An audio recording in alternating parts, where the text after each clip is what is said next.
learning the theory of something is very different to actually, working in a law firm or working in a company. You've got to deal with things in a law firm that they're not going to teach you at law school. For example, Hmm. stress.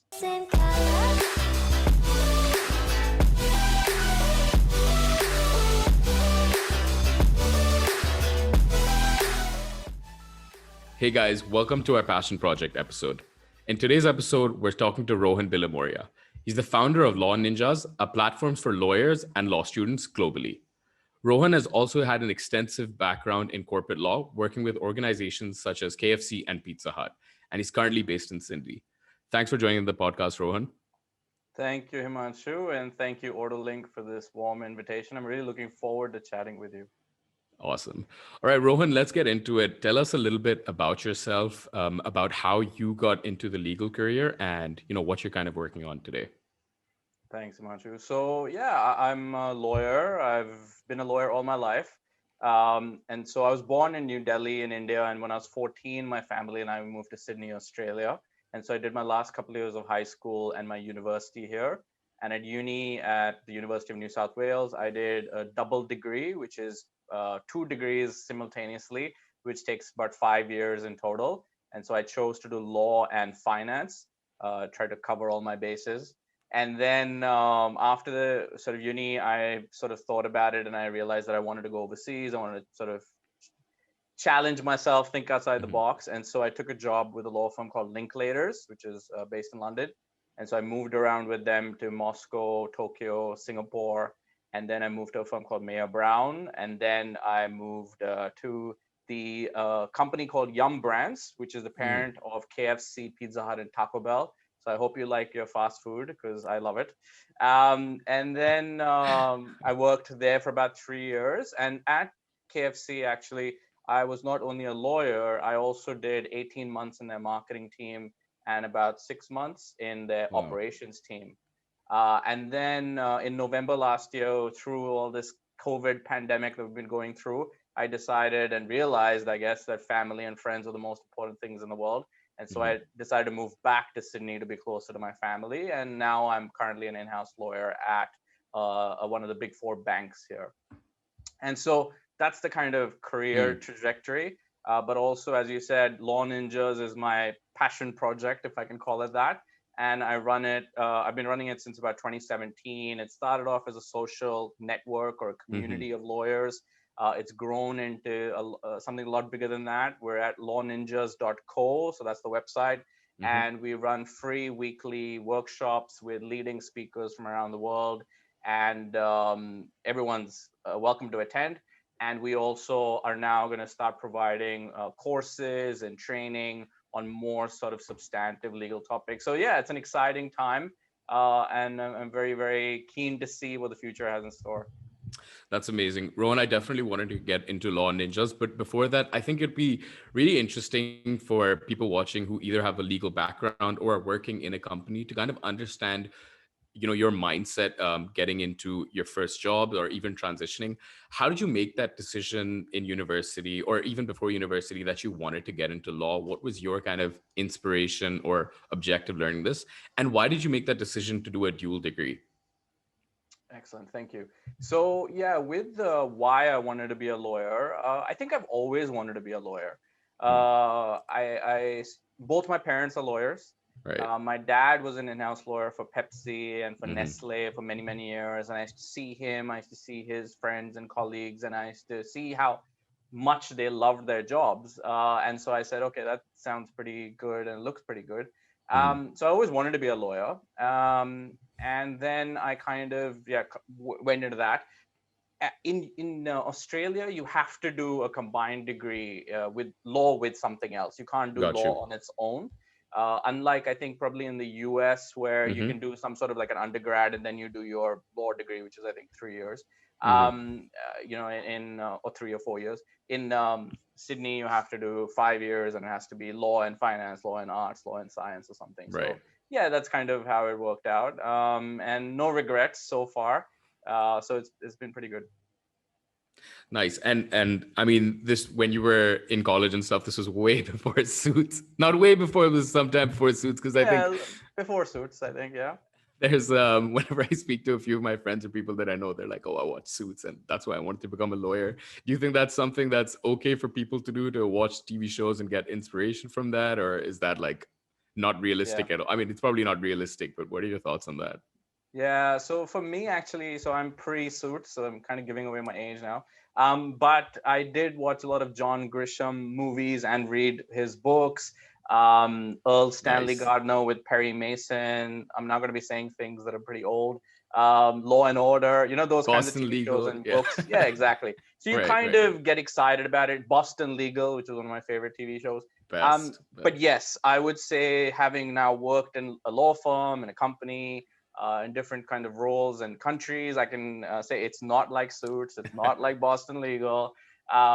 It's not as glamorous, but I Right. think, yeah, for anyone who's looking to get into the law, I would Mm-hmm. say definitely do your research and to get the work experience, because Yeah. seriously, like doing something in an office environment day to day with other people, with clients, kind of, being quite demanding and asking you for things yesterday, is quite different to seeing a TV Mm-hmm. show or reading about it in a textbook or in a legal thriller. So yeah, you gotta get that work experience, and I think that's true for any occupation, not just Right. law. You know, again, if you watch Billions, which is an amazing TV show as well, you would think that the world of finance and hedge funds is very sexy and glamorous. Right. Maybe it is, because I'm not a hedge fund banker, but I would say Right. get the experience and then you'll see what it's really like. Yeah, I think that that's so true, right? And Billions is like a perfect example. And that's what TV shows, right? They're meant to do. They're meant to glamorize the maybe the smallest amount of what an actual job entails. Yeah. Um, let's talk a little bit more about your professional experience, right? You've had close to a decade or maybe even a decade worth of professional experience with some of the largest FMCG companies in the world. And you also mentioned that within those companies, you had stints where you worked in other roles and other sort of departments. Was that something that you think was extremely valuable to you? And if so, in what way do you think that's going to help you long term or is helping you right now as well? Yeah. I think that for any lawyer out there, it's quite important to understand what your client actually wants. Mm, So for in-house lawyer, and an in-house lawyer basically means you're a lawyer but inside a company such as a Pepsi or such as a Coca-Cola, and your gotcha. clients are not external parties. Your clients Mm, are your marketing team, your finance team, your operations team, who kind of sit in the same room or right. office as you. And so it's very important to be able to understand what they actually want from their legal team. What are Hmm. you meant to do? Are you meant to send them a 20-page memo which they're never going to read, or are you meant to just speak to them and say, this is the answer to your legal question, and these are Right. the risks, these are the pros and the cons, and this is what I would say.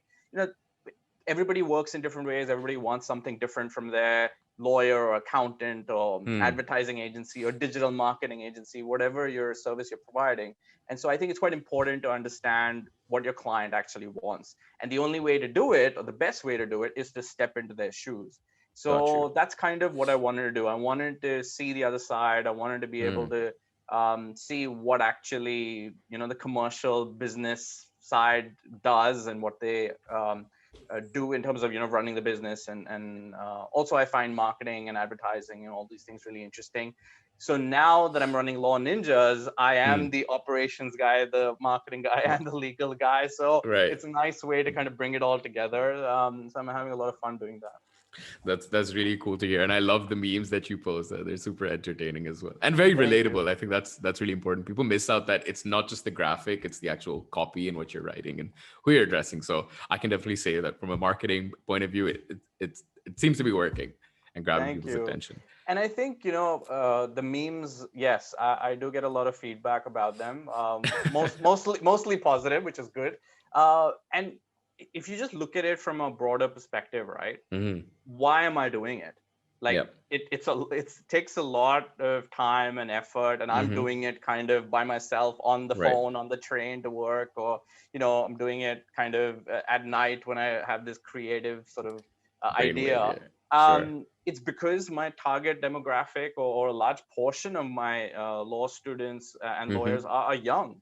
and they're a lot younger than I am. And so memes are sort of the language of this generation. Yep. Just like, a certain cryptocurrency has shown that memes are super important.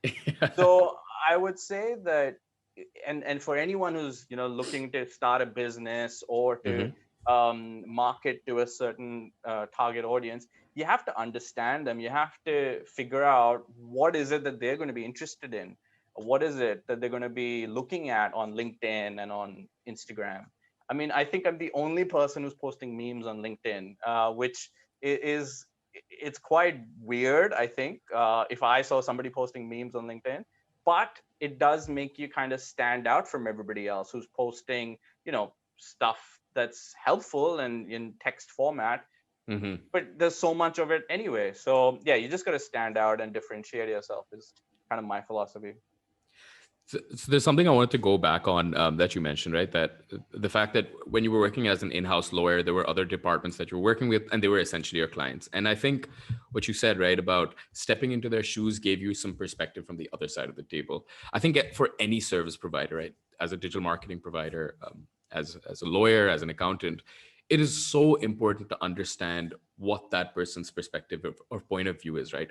If you guys are trying to work on something and he is, let's say trying to grow his business or launch a new marketing campaign, and you're, think you have other objectives in mind and you guys aren't aligned, it doesn't matter how many times you sit down together and talk to each other, it's never going to work, right? So that's fundamental for any service provider to kind of take a step back and align objectives before you start working on anything. Yeah, I think speak to each other. It's Mm-hmm. it's it's so surprising sometimes that a service provider won't really speak to their client that much. They'll kind Yeah. of receive maybe one email saying this is what the client wants, and then the lawyer or the service provider will go off and kind of spend a few hours or a few days doing this task or working on this contract. And then they'll Mm-hmm. come back and the client be like, oh, actually, I didn't really want this. I just wanted an email or a call or uh, a memo maybe or whatever it is. So Right. speak to your clients, speak to people, pick up the phone, don't hide behind your computers and your keyboards. Make sure that you're speaking to them, because I think communication is super important in any relationship, whether it's a professional one, a personal one, or anything. So yeah, I think that's super important. And also, like, I mean, what you mentioned is so true. It doesn't have to be a phone conversation. Quantity is not essential. It's the quality of the conversation, right? Whether it's an email, a memo, or whatever it is. I mean, I think that's understanding somebody is probably the first step to any successful relationship, professional, like you said, or personal. Yeah. So Rowan, let's get into Law Ninjas, right? I want to know a little bit about like where the idea came from. What was the opportunity or the problem that you saw in your environment uh, that made you kind of say, okay, there's something here that I can work with. Yeah. So Law Ninjas started back in 2017, when it's exactly the time when I moved from Mayor Brown, which is a law firm, Okay. to KFC Pizza Hut, which is an in-house role. And Hmm. so because I was kind of, for lawyers, that's a pretty big shift to make.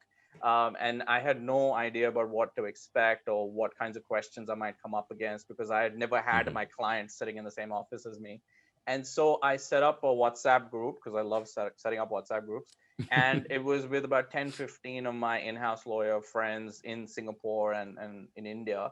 And it was a way for me to be able to ask them questions At about, other companies or at yeah. So like okay. at banks or at FMCG companies or at tech companies, who I Okay. kind of knew through people or through contacts. Hmm. And yeah, it was like a way for me to ask them questions about tax and employment and all these things that law firm lawyers don't have a clue about, but you're Okay. meant to know pretty well when you go in-house. And yeah, it worked really well. People were answering my questions, and I thought this is a pretty good idea. And it kind of just took a life of its own then, because people started asking each other questions, sharing job opportunities, sharing difficulties that they were going through, Hmm. and it started to grow. So they would suggest a friend who wanted to join the group, and I would add that friend, and it kind of became this thing Nice. where daily we would be getting messages or questions or posts on the WhatsApp group. And then it kind of became slightly too big for WhatsApp, because WhatsApp has a limit of 256 members in a group. And Right. I also realized that a lot of lawyers were either in Singapore or in India. And Hmm. so I set up a separate group for the Singaporeans, a separate group for the Indians. Oh And wow. then it kind of took a life of All its on own. Now, WhatsApp. all on WhatsApp. And so then Okay. it became in-house lawyers, a few groups for them, private practice lawyers, so people who work at law Mm-hmm. firms. So there's one for them. Students, which is a big group, one for them. And then recently we also started one for professors and academics. Okay. Recently we've actually just moved to Telegram because WhatsApp became a bit too small for us. So Mm-hmm. so that's the next stage. But Nice. that's the community, and that's how it kind of grew. But the whole Law Ninjas website, the webinars, all of that actually only started probably late last year, early this year. And that idea actually comes from my dad. So my dad, when he had retired from Pepsi, which was his last job, Mm-hmm. he had set up a business in Australia called Corporate Counsel Advantage. And it was to provide soft skills training to lawyers in Australia on all the things you don't learn at law school. And he had got it all up and running, the website and the business name, registration, everything. And Mm. then he passed away a few months later. And so Right. this idea about providing soft skills training is kind of his, which I'm hopefully, trying to keep alive and make it grow and combine it with the Law Ninjas community that we already have. And so it's going pretty well. It's been a lot of fun so far with all the memes and the workshops. But let's just see how we go. And I just want to make an impact. I want to make an impact. I Yeah. want to, even if I can change one person's career trajectory in a positive way, or help somebody out who's going through a difficult time, which I think during this pandemic, that's everybody's going through a difficult time. And Yeah. so that's also another reason why these free workshops have been really, really well received, I would say. Mm-hmm. And also, in addition to Law Ninjas workshops, I actually speak and I conduct workshops for universities across the globe. A lot of the national law universities, or NLUs, in India, I've spoken Mm-hmm. at virtually. Um, Wow. and then also some in That's so cool. Africa, in the US, in the UK, and Europe. And so that's kind of also helping spread the word Mm-hmm. and make hopefully some sort of small difference in people's lives. No, I'm sure. And I also wanted to talk about the grant that you and your brother started, because just in my sort of what I've been seeing in India with like the whole legal community, it's been really shaken up, right? Like, and unfortunately, we're going through a second wave, so it's literally put Mm. so many people out of jobs and just out of even for young aspiring lawyers, they're just looking for stuff to do. So I wanted to know a little bit about the grant, like where did that inspiration come from, and what is all that about? Can people still apply for it? And yeah. Thank you. Yeah, so it's called the Purvez Bilimoria Global Award for Legal Excellence. It's a long Hmm. name, but we had to fit our dad's name and Of something course. about legal in there. Um, and so it started, I want to say 3 years ago. Hmm. I want to say 2019. Yeah, 2019. All And right. so what it kind of is essentially is a $5,000 grant. So it's a one-time cash payment Wow. to a law student somewhere in the world who has demonstrated, achievements, and also who has aspirations to make a difference in the world.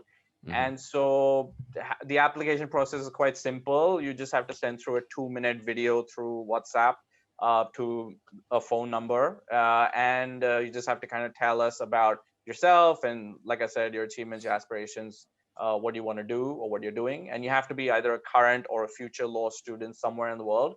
Um, and yeah, so that's kind of the idea. Wow, that's so And amazing. yeah, so my brother Karan and I, we kind of came up with the idea a couple of years ago. And so in the first Hmm. year, 2019, the winner, we got applications and submissions from, I think, all 6 continents, I want to say, other than Wow. Antarctica. And The winner turned out to be a law student based in India, Maitreya. And he has such an inspiring story. And actually, I think you should bring him on one of your podcasts one day. For sure. He, very bright law student in high school Hmm. in Gujarat. And when he was, I think, 16, he got hit by a cricket ball and I think it hit him right on the side of his head, and he went progressively blind. And so Oh, now damn. he's at law school. He's blind, and but Oh, instead of like being a wow. victim, or saying, okay, what do I do now? I've Giving given up. Yeah. up. Hmm. He's kind of turned it into this massively positive thing where he actually is fighting for disability rights, and he's helping other people who are going through similar issues or afflictions as he has. And especially the way he's doing it is just so inspiring. And he's also now, I think, doing LLM, so masters in law from the University of Pennsylvania, and just Wow. all these amazing things. So anyway, That's so amazing. he won it in the first year. And then the next year, so last year in 2020, we had a law student from Nigeria, Everestus, who won. Hmm. So yeah, so this year, the applications are open right now. They end on the 30th of June. And so if anybody wants to apply, reach out to me on LinkedIn. I'm Rohan Bilimoria. I'm the only one with that name. So feel free to message me, and I can send you details if that would help. And they just have to send like like you mentioned, a 2 minute video. Two It's minute like video. probably the best thing you can do. That's so cool. I mean, I one would definitely love to have, yeah, the what was his name again? Mitriya Shah. Yeah. Mitya Shah. Yeah, I mean, his journey sounds amazing, and like you mentioned, he's trying to give back with Correct. the stuff that he probably had to deal with himself. That is cool. That is really really interesting. So already you're seeing amazing things happen with I think the amount is something that can always increase or decrease, but it's the thought behind it. It's like the idea that you guys have of actually giving back without any sort of agenda or anything, and it's real. Like, I think there's so many times you see all these larger organizations or whatever doing things for the sake of doing it, but I think this one is like really impactful, and it's like very personal for you guys. So I think Yeah. it's a really cool thing that you guys are doing, and Yeah. definitely And something that inspiring, I guess, like for me as well. Like, I would want to do it, something like this. There's no digital marketing courses as such I would want to pay for, but I think of some other way of doing something like that. yeah, I think when we first announced it a couple of years ago, we didn't really know what it was going to be, or if it was Yeah. going to actually, help anybody, or be known to anybody. Because LinkedIn, Instagram, we have Mhm. limited reach. We didn't put any advertising money behind the post or Yep. anything. But it just kind of spread, and people, I think, saw the message behind it, saw Hmm. what it was meant to be. $5,000 is not a lot of money in most countries, but in Hmm. some countries it's a lot of money. For sure. It can pay 100%. for a decent amount of a course, or sometimes even the whole course. Yep. And so yeah, I'm not a wealthy millionaire or billionaire who can put a few $100,000 behind it yet. But One day. Yeah. at this stage, we kind of want to help out a little bit, and also keep Right. our dad's name alive, Of and the course. sort of Of course. spirit behind it alive. And yeah, so when we first announced it, I think a couple of years ago, a couple of friends or LinkedIn contacts did message me saying, hey, we would love to do something similar for our parents or Wow. our uncle. How do we do that? Or how did you set it Mm. up? And I said, there's no foundation. I'm not doing it for tax benefits like some companies do. I'm Sure. trying to it's just cash, 2 minute video, keeping it simple. I think Yeah. that's the key to success, really. No, that's so cool, and yeah, just something that could be so beneficial for so many people to come in the future. Um, So Rohan, let's get into the business model. Okay, I want to know a little bit more about Law Ninjas, the way it works. What you like you mentioned, it's a community, and this is a community that's still ongoing, right? Like the Telegram group for lawyers, in house as Yep. well as practicing. And for the law students, is this a place where they can come to learn skills besides what they're learning in their textbooks and stuff? And what are the mentoring sessions about? What are some of the ways that a law student can kind of benefit from this? Yeah. So it started off as a community, a social network, completely free, and very, very open and Yeah. inclusive. And so now we've set up a website where, if you go on the website lawninjas.co, you'll see that for a price of $4.95, Mm-hmm. you can subscribe to the Law Ninjas. So as soon as you subscribe, you get added to the Telegram groups. depending on whether you're a student or in-house lawyer or private practice lawyer or law professor. You then get put on our mailing list. You get to hear about all the workshops you're running. You also get mentoring from me. So in case you ever have any questions or anything you're kind of going through in terms of challenges, I'm happy to chat to you. I'm happy to Wow. speak to Okay. you. I'm happy to connect you with people. And so what's been really cool is that over the last 2-3 years since the ninjas have been around, people have found jobs through the Wow. network. So somebody's posted an ad or like a job description on the WhatsApp group. Somebody else has Mm-hmm. applied to it and got it, or they've spoken to somebody in the same city as them and have heard of some new opportunity. So it's really like made a significant impact in some people's lives. And Mm-hmm. also, I think what's really cool when you're part of the community is that there will be times, and this is in, again, everybody's life, everybody's world, doesn't matter which occupation you follow, but you're going to be stuck at your desk one day not knowing the answer to a specific question and Yep. going, what do I do? I have to give this email or send this letter to my boss or my client in an hour's time. I don't know the answer. What do I do? Every single day there are questions being posted in these Telegram groups now, Mm-hmm. where within, I think, 10 minutes you get the answer to your question from 5 other lawyers who are either more senior to you or from different parts of the world to you and who've seen it and done it before. And so that's the value there. That's where the value is, the community. Mm.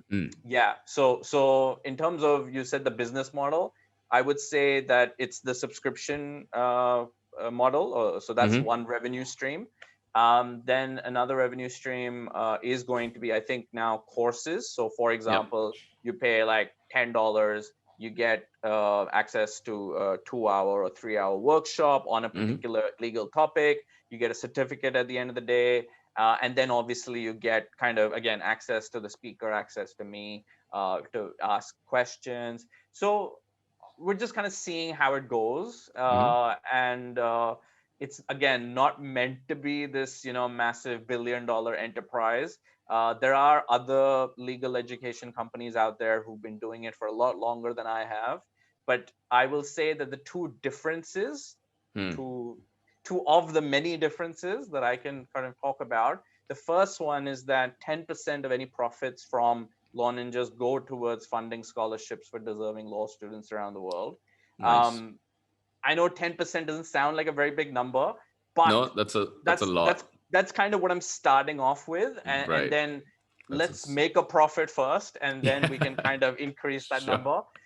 So that's the first thing, and I would Mm. I would encourage and challenge, if I can say that, other legal education companies out there to do more than I'm doing. Yeah. I think a lot of them are just focused on making a profit. A lot of them are just Right. focused on making returns so that they can get Mm-hmm. equity funding or go for an IPO or whatever they're planning to do. Sure. So that's the first thing, is giving back is super important for me and for the Law Mm-hmm. Ninjas. And then the second thing is, uh, and I'm going to say it anyway, it's a bit controversial, but the two biggest legal education companies in India, which is a Mm-hmm. huge market, are founded by people who have, I think, 1 year of legal Legal experience. experience. Sure. Sure. Whereas the people who are behind Law Ninjas have many years of work experience internationally. Right. So it just comes down to, who do you want to learn from? Like, who do you want to, get insights from? You want to get insights from somebody who's done it before or somebody Mm-hmm. who's hasn't? So I think that's a key differentiating factor as well. I think, look, at the end of the day, right, like, for especially in India, and I'm sure in other countries as well, doing internships throughout your university days and stuff is extremely important. But having said that, the real learning, and you do get certifications and stuff like that from Law Ninjas and even from these other legal platforms, that's probably more value to you in the long term. And like you're saying, this is something beneficial once you've graduated, although all of the workshops and the direct interactions that they're able to have with actual lawyers like yourself and the rest of the community is probably something that they can benefit from now as well as like in the future, right? So I think that, just from a value standpoint, is so useful for any student, aspiring lawyer, or even current lawyer. Yeah. And actually, one thing I forgot to mention is that Hmm. for that monthly sort of membership, you also get access to all of the workshops we've done. So we've Wow. recorded every single workshop. So I think there's about 20 hours worth of videos on the website, which you can view instantly. And Mm. we've had speakers from places like Amazon, from Twitter, from Pepsi, from all around the world, talking about things that you don't learn in law school, things that you need in Mm. order to be a successful lawyer. And it's funny that I get comments from law ninjas in different countries saying, "We wish we had this when we were at law school. We Right. wish we could learn all these things because they've just kind of had to learn it on the job." And kind of had to go through the trials and tribulations without any guidance, without any mentoring, without any sort of insights into what it was actually like. So I'm hopeful that these webinars and these kinds of initiatives will be able to help people make that transition, make that move, and move up in their careers a lot quicker, a lot faster, and a lot more friendly way. I think that's quite important. So you're not saying throw away all your law textbooks and just watch our workshops, but use this as an additional avenue to help you benefit, Exactly, stand out. exactly. I think no, I mean, look, all the universities I've spoken at, all the universities and professors I've spoken to, they're amazing. Like Yeah. I respect teachers in all their forms, and I think that the universities, they are providing exactly what you need in order to be a good lawyer, Hmm. and the academic side, the case law, the judgments, all of that is obviously super important. You can't not know all that stuff. Right. But I think yeah, learning the theory of something is very different to actually working in a law firm or working in a company. You've got to deal with things in a law firm that they're not going to teach you at law school. For example, Mm. stress. So like these kind of Wow. intangible things like stress, like mental wellness. Mm. What do you say in an interview? What are you meant to put on your LinkedIn profile? Like all these things that you need to know. I've met some incredibly intelligent law students and Mm. incredibly hardworking law students who I would hire in an instant if I had a law firm.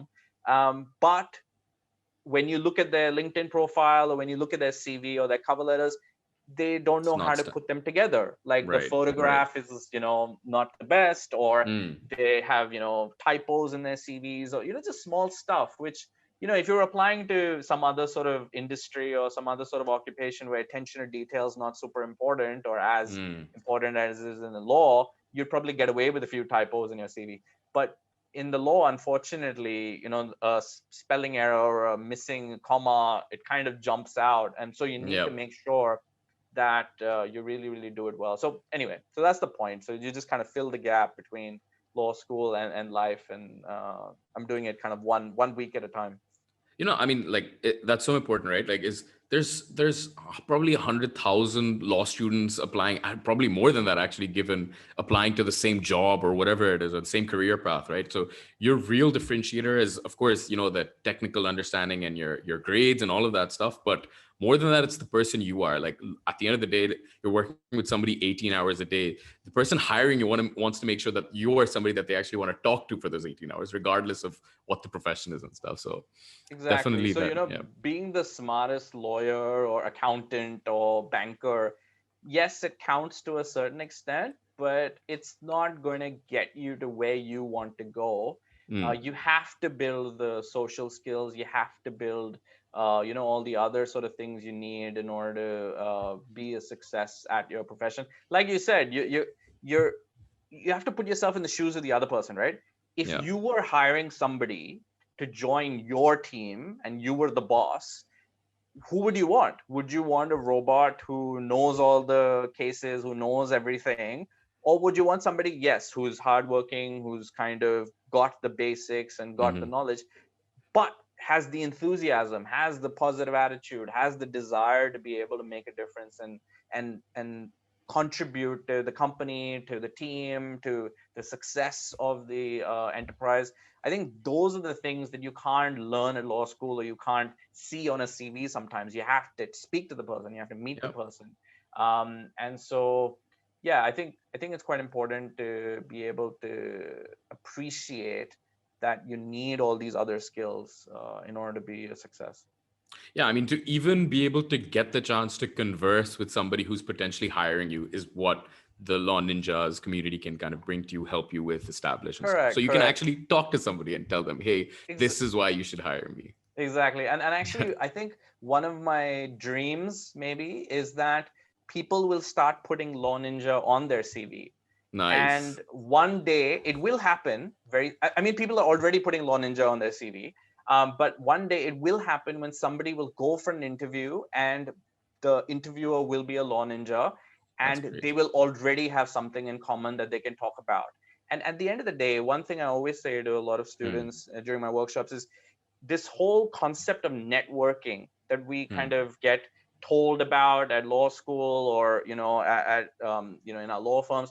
I actually say, let's abolish this word altogether from our vocabularies, and let's Hmm. replace it with something that's called relationship building, because Right. that's essentially what we're trying to do. We're not trying to do this formal forced thing called networking, where we hand out business cards and we tell Try to people, talk oh, to as many people, yeah, like exactly. surface level conversations, right? Exactly. You're just trying to, make sure that you kind of touch as many Hmm. bases as you can. That's not how life works. That's not Right. how people win work or, win clients. It's about building relationships. It's about, like you Right. said, being able to talk to somebody about something other than the law. Like, talk to them about, their favorite restaurant, or talk to them Right. about travel pre-COVID or and post-COVID. Talk to them about, with the sports game that you saw last night, whatever it is. Hmm. I think that's quite important, because we're all human. We're all trying to, yes, we have jobs, and yes, we're trying to do the best we can, but we also want to work with people or deal with people who we can get along with and who we can have a connection with. And so I think, yeah, building relationships is what I try and ask people to focus a little bit more on, rather than networking. No, I think that is such a key piece of advice, and definitely, um, at the end of the day, you have like hopefully a long life, right? And in that life, your work and the hours you spend trying to bill a client is important, but like you mentioned, it's just one part of your life. You have the rest of your life to live, the relationships you have and all of that. So equally as important. And I think for anybody, getting into their first job or whatever it is, or even in their professional career, that's important to realize that you need to value yourself so that other people value you as Yeah, well.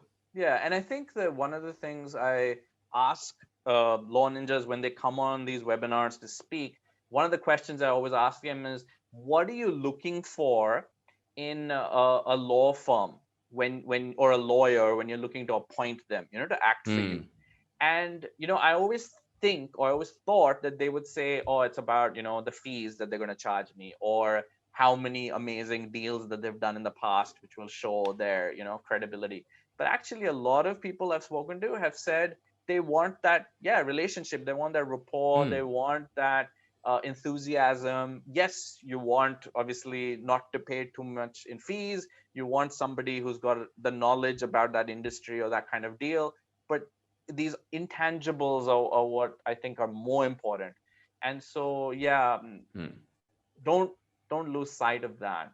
And I think, Yeah. even with anybody who's looking to win clients, or grow their business or grow their practice, whether in law or outside of the law, make sure that you're not just focusing on the academics or the work side of things, because some of the best lawyers I've worked with, and some Hmm. of the lawyers that I would want to appoint on deals, are not necessarily the smartest or the most hardworking. They are the ones who I know I can pick up the phone, give them a call, and ask them a question, and they'll give me a straight up answer, rather than somebody who will kind of hide behind disclaimers and say, "Oh, I'll maybe Hmm. get back to you next week." And you know, yeah, I would say that's quite important. For sure. You kind of answered this, but Rohan, I wanted to ask you for, business owners, everybody knows having good lawyers and accountants and, service professionals is extremely important. What is your kind of advice for a business owner trying to hire a lawyer for something specific or general? And how do you actually go about that? I mean, should you have something specific in mind before you go out and look for a lawyer? And what should you be assessing when you're trying to actually hire someone? Yeah. I think for a business owner, you do need a good level of vendors and suppliers and Mm. advisors, right? So you Yep. need people you can trust. So, for Mm. example, I'll get to the legal advisors, but even before that, you need a decent web designer to set up your website. You Yep. need a decent digital marketing agency like AutoLink to help you with that. You need a good accountant, because I know very little about accounting, even though I have a finance degree. Um, and yeah, you need a decent lawyer to kind of help you with at least the basics, or at least kind of setting it up. Hmm. For example, every website needs to have a privacy policy, every website Right. needs to have a terms and conditions, which are all very legalese, and which don't make sense to most people, and everybody's kind of agreeing to I just everything. copy paste whatever I have this one format. I use that for every website and change the name. Exactly. I'm not sure if I'm supposed to do anything else. Exactly. So fortunately, given my legal background, I was able to draft my own privacy policy and terms and conditions. But Nice. yeah, that kind of stuff would cost you a pretty penny if you got a Right. lawyer to do it. But I've had to hire an accountant to do all my Hmm. taxes and all that stuff. My website, I didn't design it, although I did, a lot of the kind of thinking behind it. Sure. Somebody has to do it. The logo, somebody has to do it. And Hmm. so I would say for a lawyer, what you should look for. Again, look, lawyers are expensive. I'm not Yeah. gonna lie. It depends what you need them for. If a lot of the stuff that you might need in order to set up your website, it's all available online, and a lot of it Hmm. is free. Yep. So use that. Do your research. Look at other websites, privacy policies to get a little bit of inspiration. That's If how they're doing everybody it, does I it. mean, if they're doing it, they haven't been sued or shut down. You can be safe to say that Yeah, yeah, this probably exactly. works. So, don't quote me, but I would say that, yeah, just look around, look at what other people are doing. It's not rocket science. Like for me, right? I'm Right. not an entrepreneur. Don't come from a business or entrepreneurial background. And so for me to be able to set up a business name and register a business and do Hmm. trademark registrations and set up a website, it's all very alien to me. Right. But it's been a lot of fun. And I think, for any entrepreneur out there who's either looking to start their own business or has started their own business, if you're looking to start your own business and you're hesitating and you're not sure, just do it. Okay. You're not going to have Mm. the best, perfect website straight away. You're not going to have Yeah. all the clients straight away. You just do it one by one, one workshop a day or a week, one meme a day is my kind of philosophy. So you just kind of, have to, um, step by step. But yeah, get your advisors who you trust and who are not going to rip you off, Yeah. and make sure that you build relationships again with them as well. I think that's, yeah, quite crucial.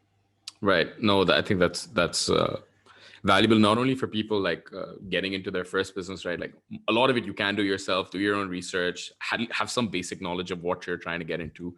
Um, and even if you're paying someone, especially a service provider, treat them with some respect, talk to them. They're still a person at the end of the day. And if they like you, they'll probably work harder for you in any case. So that's really fundamental to this.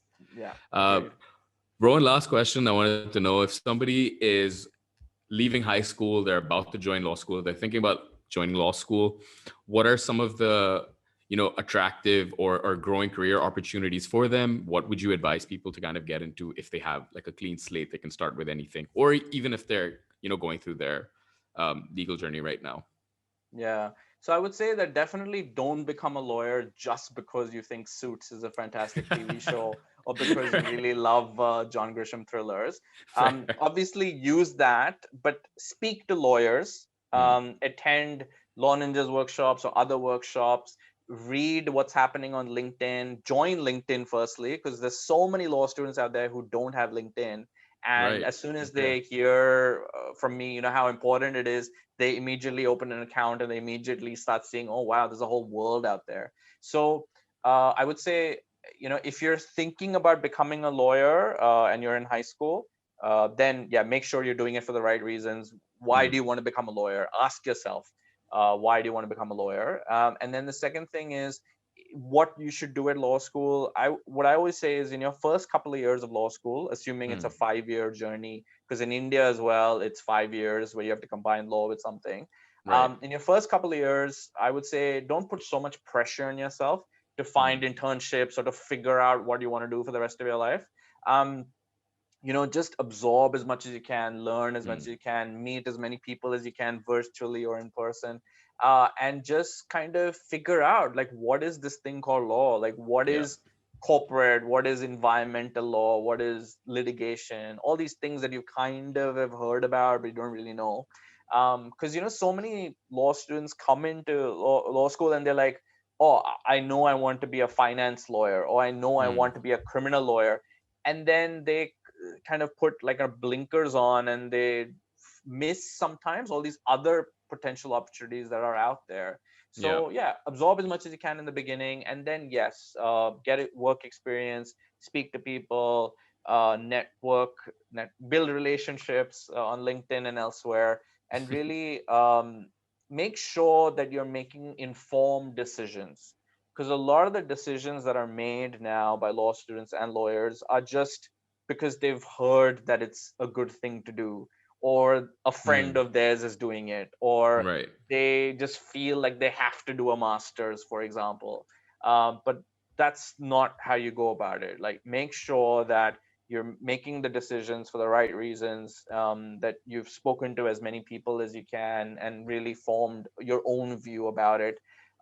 Because yeah, the worst thing you can do is kind of get through, let's say, 6 months of a 1 year master's program and realize, oh my gosh, I've just spent so much money, so much time, so much effort, and Yeah. I don't know why I'm doing this, or I wanted to do something else, or whatever it is. So yeah, I think that's quite important to do quite early on. But yeah, like I said, don't Mm, put too much pressure on yourself.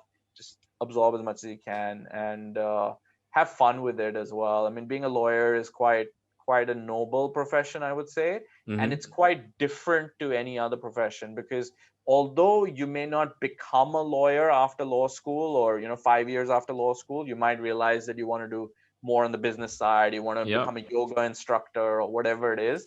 Um, and there's no right or wrong answer, or right approach or way to go about it. But I would say that the way of thinking that you're going to pick up at law school, the way of evaluating, the way of problem solving that you're going to learn from your teachers and from your classes, is going to be something that, regardless of what you end up doing in life, that's going to stay with you, that's going to help you, and that's going to differentiate you from everybody else. So I think, take it all in and enjoy it. Yeah, I mean, I have a few friends who did the 5 year program, and at that time you're thinking, 5 years when you're in your 20s is a lot of time, right? It's like half of your 20s essentially. And some of them didn't even continue doing law. They're either working in they started a business of their own, or they're working in a job, they're working in a family business. And when I talk to them and ask them, like, are you sure you made the right move? Do you regret those 5 years? They said, one, they made friends that they'll never like sort of forget or whatever, built relationships that are going to be lifelong. And the second thing was they're exactly what you're saying, right? Like the skills and the things that you learn essentially help you understand how the system works, how the world works. And that's something that's like invaluable in anything that you're doing. Yeah, So and I think yeah. that, look, even if you decide that you don't want to become a lawyer, Yeah. or you want to change track or something, that's fine. Okay, your legal degree or your law degree, it's not gone to waste. It's Yeah. something that's, like you said, has given you, a foundation which you can build on. And you will be amazed to know that a lot of the greatest CEOs in the world, Mm. or greatest thinkers in the world, have or greatest politicians in the world, have law degrees or have been Yeah. lawyers in the past. And it if you're in a boardroom setting, for example, and you're a CEO and you have a legal background, I'm going to be biased when I say this, but I think you're going to stand out and you're going to have more value to add than somebody who's just Mm. got a business background, who, and it Yep. doesn't know how to evaluate the risks in a legal way, or how to think about it in that kind of same way. So I think that's quite cool as well to see. Sometimes when somebody has a legal background, you can kind of see that they do, even though they might be doing something else. No, for sure. I mean, I have a business management degree. I can tell you nothing that I learned from the degree itself. So at Exactly. least if you do law, you have something useful to fall back on, or even Exactly. use in other parts of your life. Exactly. Okay. Pretty much all the questions. Anything you want to specifically go over or talk about? No, I think that's really, really great. I think, Law Ninjas is something that is my passion project, as I said. So Yeah. I'm quite keen to see where it goes and keep it growing. And like I said, I want to make a difference and help people. I think that's important. And if I wasn't helping people, if we weren't giving back to the community somehow, then I'd just say let's forget about it because I don't want to do it. If Yeah. it's just about money or if it's just about fame and fortune, then it's not worth it, I would say. Mm. There are many ways to make money, I would say. So I think lunges is quite important for me and for people around the world, and hopefully I can keep it going and going from strength to strength. But I would also say that, yeah, for anybody out there who has a dream or who has a vision to do something, whether in the law or outside of the law, um, just take a chance. I mean, roll the dice Yeah. and see where it goes. Look, so many people have started businesses or who've tried to do something and have failed, Mm-hmm. right? And who've had businesses that were failures, or who they didn't make enough money, or they didn't do what they thought they would do, and then they learned lessons from that, Yeah. or they figured out what doesn't work, and then they've pivoted to something else, or Mm-hmm. they've figured out what is it that the world actually needs and where they can actually fill in a gap. So yeah, you just gotta take a chance and don't be afraid, is what I would Mm. say. Don't be afraid. One thing I learned at my time at Yum, which is KFC Pizza Hut, Mm-hmm. is that if you lead with love and heart, so that's the first thing. If you lead with heart, and if you lead with humility, so you Mm. be humble, you be kind, you be polite, you be respectful to people around you, and you try and avoid being proud and Mm. being like arrogant and egotistical and all these things, and you avoid this sort of inherent default setting that we have of acting out of fear and being competitive or trying to get as many Mm. likes on Instagram as possible and as much social validation as possible. Yeah. If we forget about fear and pride and we focus on love and humility, everything else in your career and your life and your future will kind of figure itself out. Wow. So if you want to start a business, do it with heart, do it with humility, and give it your best shot. And if it works, it works. If it doesn't, you'll definitely learn something that you can apply to some other part of your life. And you'll at least be able to say that I did it, no regrets. I'm not going to look back in it 20 years from now and go, I wish I'd started that restaurant or started that online marketing agency or whatever it is. Right. Just do it, as Nike would Rohan, say. thank you so much. I think that was a lot of value and a lot of good learnings for people in the legal profession or even, doing other things. And guys, if you want to connect with Rohan, please connect with him on LinkedIn. You can follow him and see his memes that he posts, and they're definitely entertaining, if nothing else. And if you want to be part of the Law Ninjas community, reach out to their website, set up a call with Rohan, watch their workshops, and take all that learnings and do the best you can. Thank you so much. And thank you, Himanshu, for also not only this initiative that you started about, podcasts and interviewing people from around the world, but also just generally, I think you are a very good example of somebody who's leading with heart and humility. And I think you're having a lot of fun doing it as well, which I think is Yeah. important. Yeah, for sure. I mean, worst comes to worst, I have cool conversations with people. So that's fine. Exactly. Exactly. Look, we're all on this planet for a limited period of time. Yeah. So you might as well get to know people, get to know what else people do. And one thing I will kind of maybe end with is, Hmm. there are two kinds of people in this world, or two kinds of mindsets that people have. One is called what they call a fixed mindset, and the other is Mm. called a growth mindset. So Right. fixed mindset, very simply put, is somebody who, let's say give them a challenge or you give them a new task to do or something, their initial reaction is kind of like, I have to do this new thing, or it's gonna take me time to do this, or Mm. what is this headache that I now have to deal with? So it's kind of like a fixed mindset where they're not willing to step outside their comfort zone or not willing to take take on the challenge. And Yeah. then the other kind of mindset is where you have a growth mindset, where if you were given a new challenge or a new task to do, you kind of think to yourself, okay, this is going to be tough, but what will I get to learn? What is this new experience that I'm going to have? Who is this new person I'm going to work with? And so the quicker that you can move from having a fixed mindset or a growth mindset, the more successful you'll be, the better off you'll be, the happier you'll be. And so I think with you starting this podcast, I think you've shown that you've adopted this growth mindset where you're looking to do things slightly differently. You're looking to do things which are not comfortable, which are not safe, and which are not what everybody else is doing, and you're not conforming to the norm. You're doing something slightly offbeat, which I think is very, very cool. So keep it going. Yeah, thank you so much, Rohan. And same with you, man. You have a job in the traditional sense, but you've also got this thriving community with all these cool lawyers, and I'm sure you're enjoying both as much. Yes, agreed. Thank you so much. Awesome. Awesome. Great to have you, Rohan.